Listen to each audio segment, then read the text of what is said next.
वर्ष 1934 के भूकंप के पहले तत्कालीन मुंगेर जिले के जमालपुर गोगरी थाना गांव सलारपुर, वहाँ मेरा जन्म हुआ। प्रारंभिक शिक्षा शुरू होने के पहले ही मैं चेचक से ग्रसित हो गया। उस बीमारी से निवृत्त होने के बाद पढ़ाई का काम गांव की ही एक प्राइमरी स्कूल में शुरू हुई।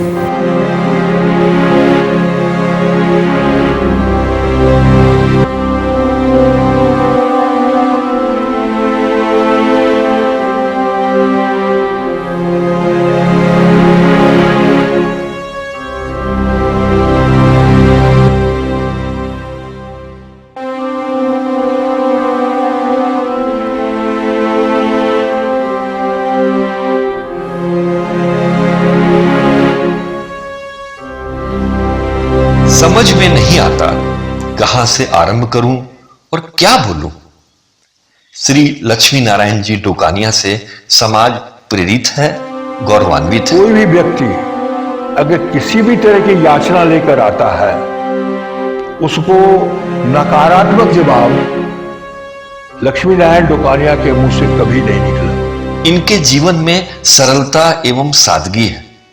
शायद ही कोई व्यक्ति मिलेगा जो उनसे मिलकर उन्हें भूल पाए। समाज सेवा की भावना तो श्री लक्ष्मी नारायण जी डोकानिया को विरासत में मिली है, वह चाहे सलारपुर में हो या भागलपुर। जरूरत की घड़ियों में समाज की सेवा करना वे अपना धर्म समझते हैं। परिवर्तन प्रकृति का नियम है।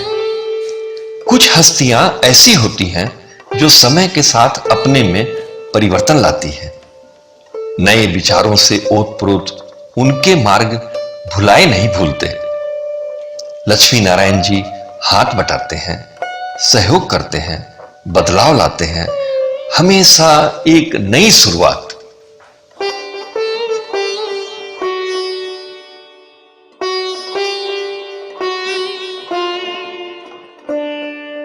नमस्कार। हमने आदरणीय लक्ष्मी नारायण जी डोकानिया से बातचीत की। बातचीत में उनके जीवन के कई पहलुओं पर बात की। सामाजिक, आध्यात्मिक, पारिवारिक विषयों पर हम लोगों ने उनसे संवाद करते हुए जीवन के रहस्यों को जानना चाहा। सच मानिए, बहुत कुछ है उनके पास जो अद्वितीय है। मेरा 90 साल की उम्र और जीवन का लंबा अनुभव बहुत कुछ उद्घाटित कर गया भावी पीढ़ियों के लिए। उनसे बातचीत करने में साथ थे श्री गिरधारी केजरीवाल जी और प्रोफेसर डॉक्टर बिहारीलाल चौधरी। हम बहुत स्पंदित और उद्विग्न थे कि इस अनुभूति से आपको वंचित क्यों रखा जाए। आइए सुनते हैं लक्ष्मी नारायण जी डोकानिया के सफल जीवन यात्रा के बेहतरीन अंश, एक सफर उन्हीं की जुबानी।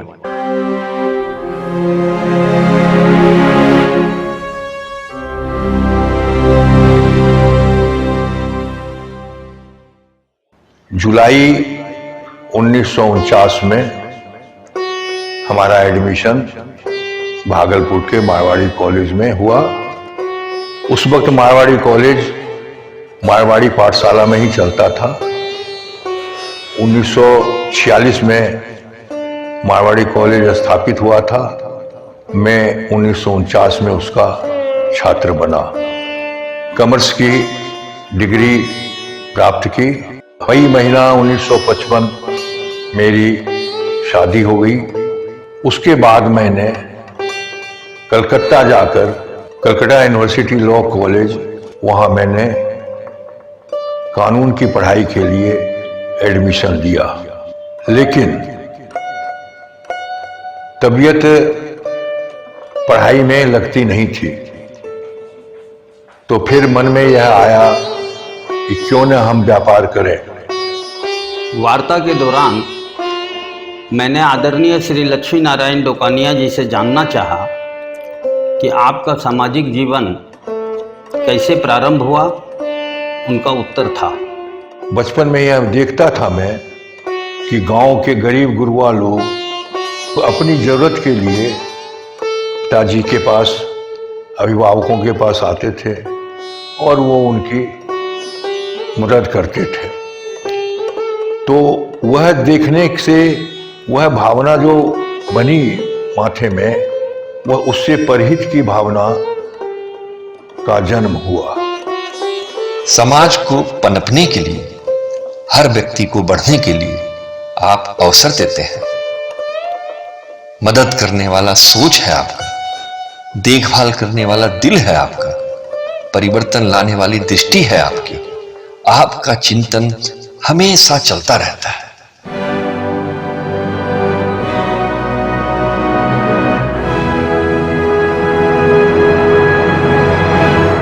विद्यालय में योगदान की बात आती है तो मेरे मन में एक ही चित्र उभर के आता है।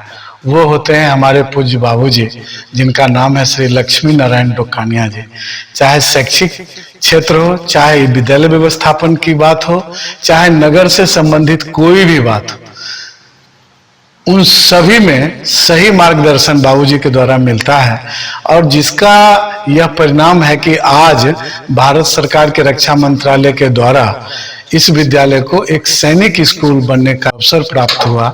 और आज जो भागलपुर के लिए एक उपलब्धि है, मैं ये समझ सकता हूँ कि बाबूजी अगर नहीं होते और इनकी सोच इतनी बड़ी नहीं होती तो भागलपुर को एक बड़ा अनूठा उपहार कभी नहीं मिलता।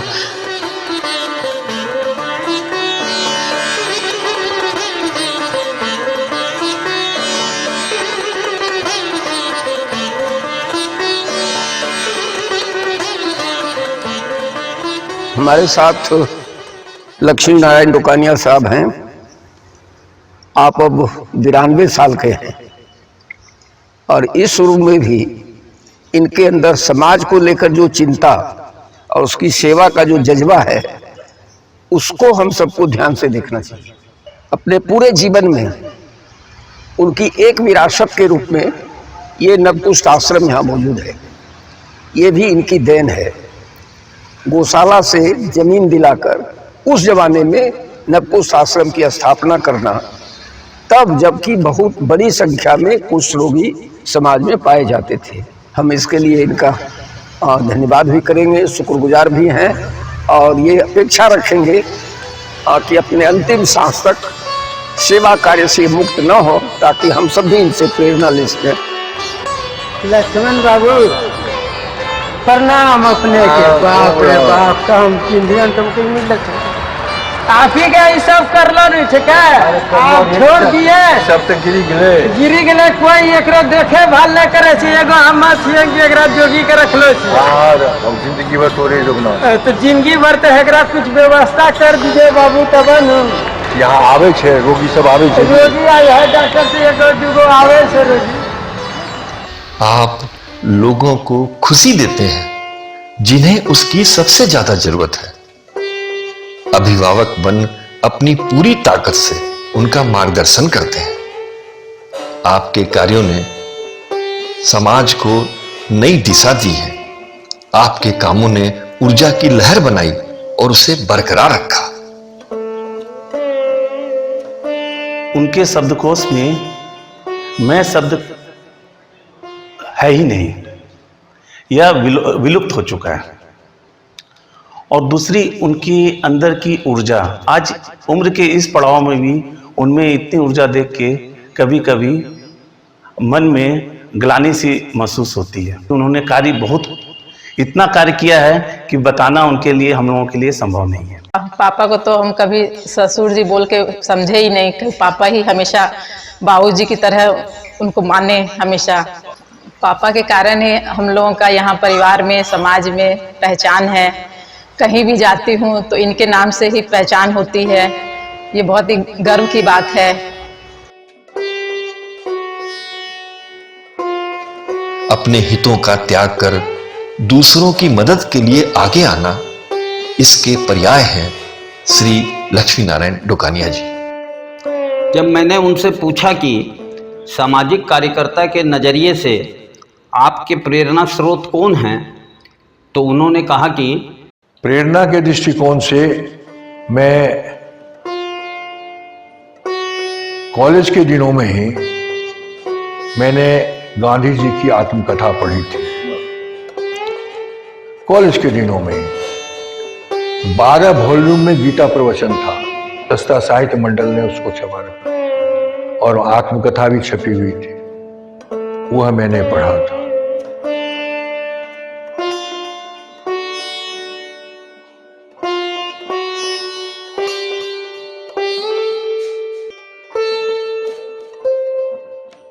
इस तरह से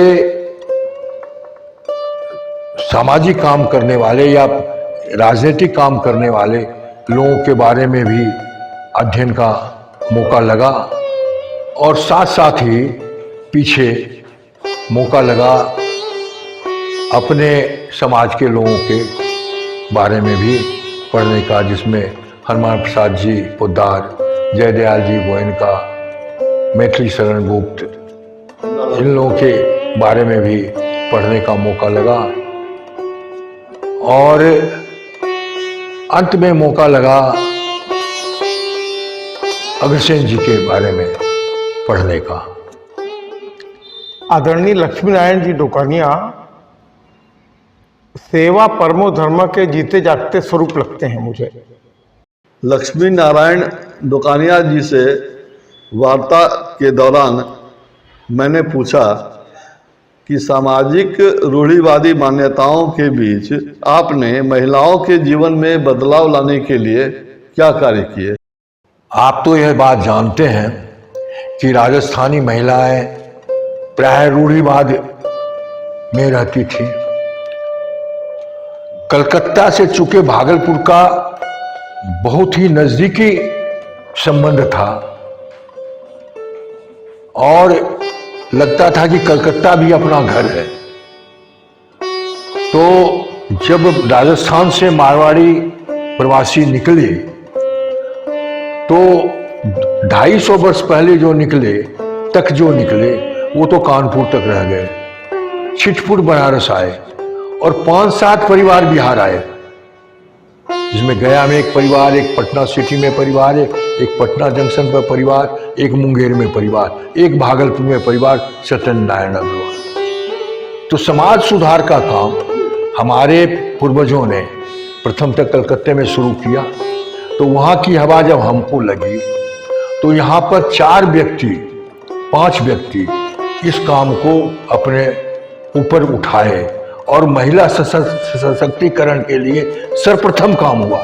चूंकि महिलाएं शिक्षा ग्रहण नहीं करती थी, उसमें बनारसी लाल जी कोठीवाल, मोहरी लाल जी सिंघानिया, हनुमान प्रसाद जी बजाज, बाबूलाल जी महेंसरिया, शुभकरण जी चूड़ीवाला, ये प्रमुख व्यक्ति थे जिन्होंने कि अपने ही घर की अपनी पत्नियों को सड़क पर निकाला। वो घरों में जाके बच्चियों से संपर्क कराया कि तुमको स्कूल जाना है। मारवाड़ी कन्या पाठशाला, बाल सुबोधनी पाठशाला, भजनाश्रम विद्यालय, हनुमान विद्यालय, ये सारे उसी क्रम में उन्होंने स्थापित कराए बच्चे बच्चियों को पढ़ाने के लिए। आपकी मान्यता है अकेले हम बहुत कुछ नहीं कर सकते, साथ मिलकर बहुत कुछ कर सकते हैं। श्री लक्ष्मी नारायण डुकानिया जी, आपने संस्थाओं को सशक्त बनाया, उत्थान किया, लोगों को प्रेरित किया, जिसका सकारात्मक प्रभाव समाज में स्पष्ट रूप से दिखता है। महावीर बाबू के संपर्क में आने के बाद मैं संपर्क में आया शंकरलाल जी बाजोरिया और शुभकर्ण जी चोरीवाला तथा हनुमान प्रसाद जी शर्मा। इन चारों के संपर्क में आने से मैं गौशाला के मंत्री सांवर राम जी केजरीवाल के संपर्क में आया। शंकर बाबू के माध्यम से अनेकों संस्थाओं के संपर्क में आया और शंकर बाबू ने मुझे अनेक दायित्व उन्होंने कई संस्थाओं का साथ साथ दे दिया और 1982 के मध्य से वो छात्रावास मुझे लेकर जाने लगे और 1984 में उन्होंने मुझे मंत्री पद पर वहाँ पर पदस्थापित करवा दिया और छात्रावास के माध्यम से ही शिक्षण संस्थानों से मेरा बहुत बड़ा जुड़ाव हो गया।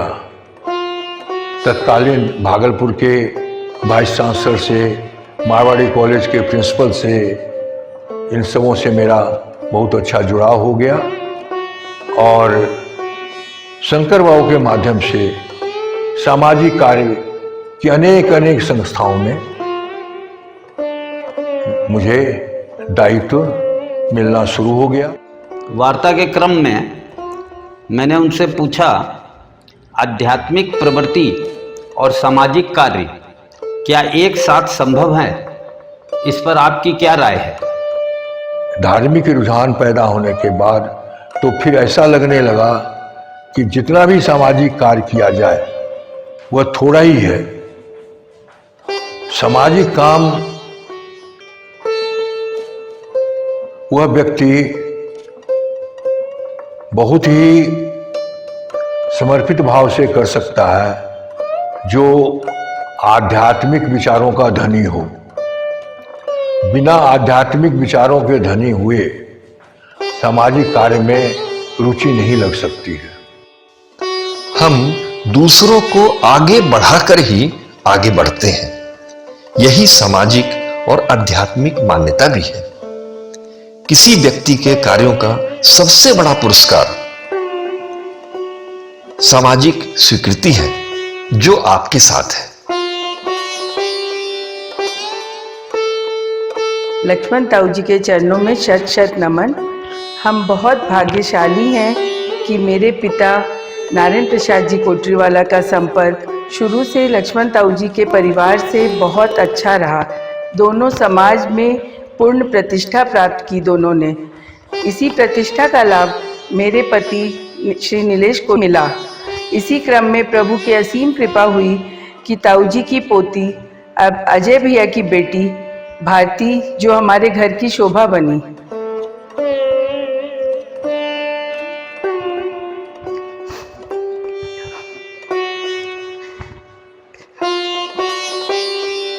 ताऊ जी का ये उपकार हम कभी भूल नहीं सकते। जब भी कोई सहायता के लिए ताऊ जी से बोलते हैं या मैं बात करती हूँ तो ताऊ जी चाहे वो शारीरिक हो या आर्थिक हो वो हर समय तैयार रहते हैं। हाँ बेटा ये मैं कर दूंगा, हाँ बेटा ये मेरे से हो जाएगा। नारायण की प्रार्थना है कि दोनों परिवार पर आपका आशीर्वाद यूं ही बना रहे। नारायण नारायण जय श्री श्याम।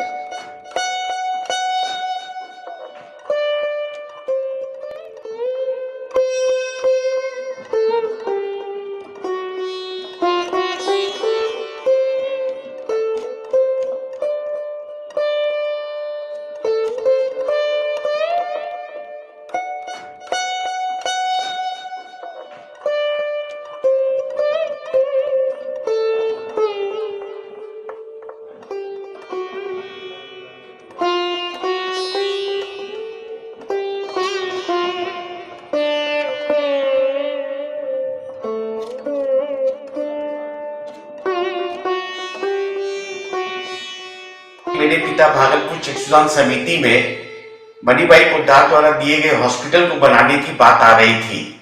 मेरे पिता ने इनसे डिस्कशन किया और मैंने नजदीक से देखा है लक्ष्मण चाचा जी ने अपने 1.5 साल से 2 साल का समय प्रतिदिन 2 घंटे 3 घंटे निस्वार्थ भाव से उन्होंने सामने में खड़े रह के वो कंस्ट्रक्शन को कराया। वे कॉलेज लाइफ से ही संघर्षशील रहे हैं, उसके बाद भी सामाजिक सेवा में तत्पर रहे हैं और कई सामाजिक संस्थाओं में का योगदान उनके द्वारा किया गया है। वे 47 शिशु मंदिर के संयोजक हैं आज के दिन।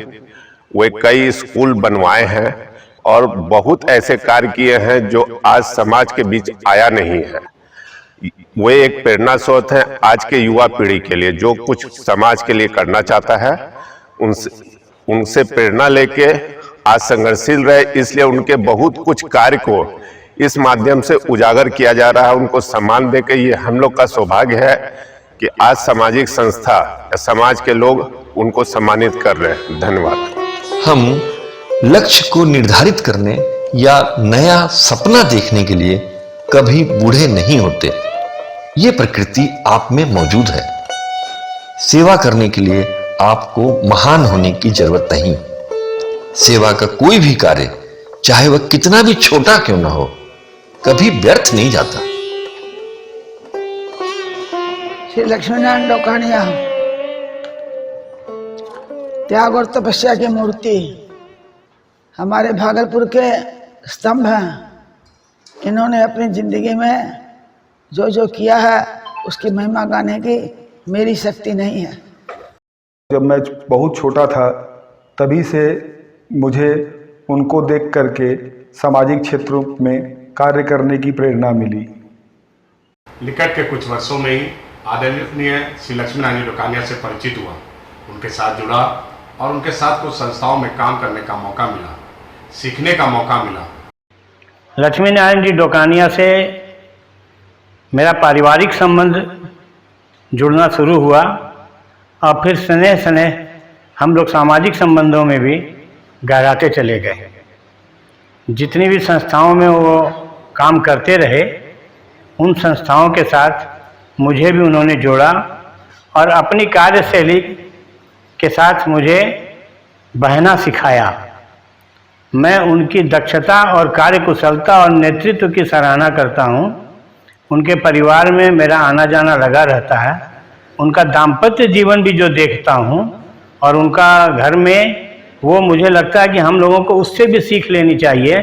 दाम्पत्य जीवन उनका बहुत ही गहरा और आपसी सामंजस्य वाला है, जो हमने बहुत कम जगह देखा है।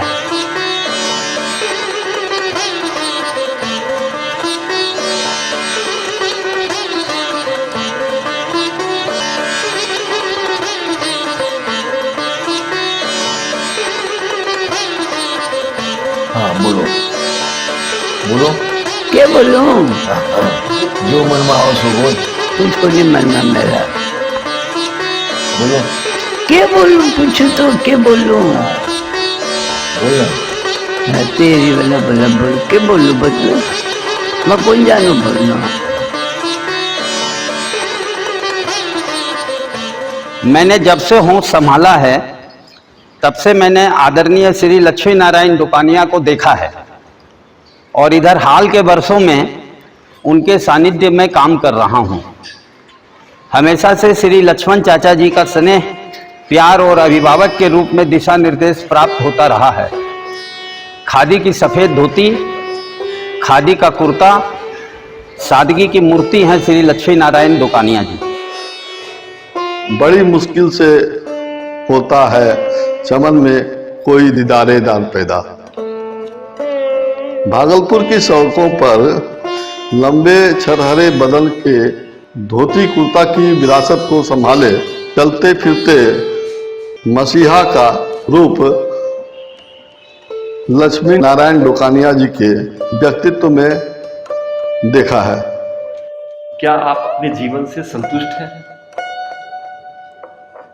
कि कोई ऐसी बात है जो आप चाहते हैं कि करना था नहीं कर पाए या अब करूंगा? करना था नहीं कर पाया, यह तो मेरे जीवन में रहा ही नहीं। इसलिए नहीं रहा कि मैंने आपको एक सूत्र बताया कि हम किसी काम को बासी नहीं छोड़ते हैं। स्वास्थ्य अगर अलाउ नहीं करे तो भले ही उसमें विलंब हो सकता है, लेकिन भगवान की ऐसी दया रही है कि स्वास्थ्य भी अलाउ करता है। अगर उस काम को 12-1 बजे तक रात में जगते रहकर भी करना पड़ता है तो मैं करके ही चैन की सांस लेता हूँ।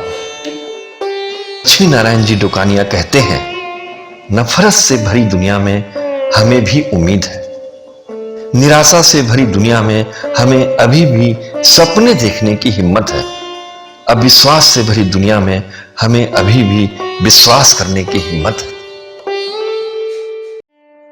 आपसे एक निजी सवाल पूछना चाहता हूं और आपसे अनुमति लेके पूछना चाहता हूं कि आपकी पसंदीदा फिल्म कौन सी है?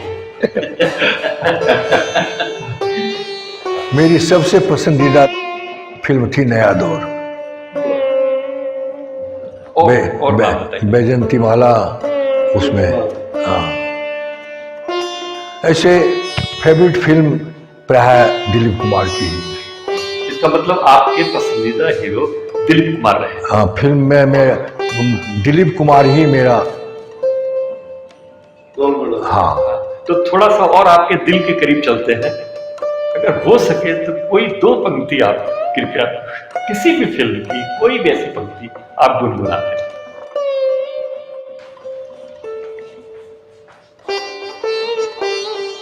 क्या नाम है? एक अकेला थक जाएगा मिलकर जोर लगा, एक अकेला थक जाएगा मिलकर जोर लगा।